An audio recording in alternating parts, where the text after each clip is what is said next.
Problēma ir tad, kad cilvēki neapzinās šos mehānismus un nesaprot, kas tam ir apakšā.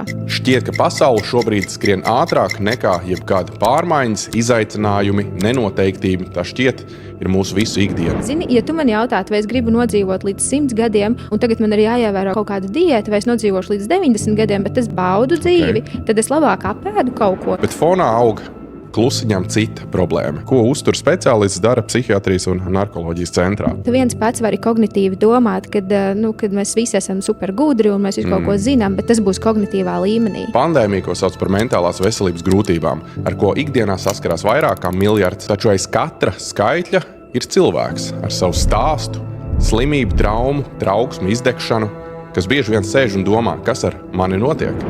Tāpēc, ka tur apakšā ir ārkārtīgi liela psiholoģija. Cilvēki nevis nezina, nevis negrib, vai viņiem nav disciplīna, bet viņi tiešām nevar. Ja mums bērnībā deva konfektīti, kad mēs nokritām, tad mēs gribēsim konfektīti, ka kaut kas neiet tā, kā mēs plānojam. Šis podkāsts ir vieta godīgām sarunām, jo daloties mēs saprotam ne tikai sevi, bet arī to, ka neesam vieni. Kur ir saistība ne tikai ar fizisko veselību. Tādā veidā tad izdzīvotās labās baktērijas. Pacienti stāsta, ka viņi tiešām jūtas labāk, un viena no tādām, man liekas, klasiskajām lietām, ko var ļoti ātri pamanīt, ir tad, ja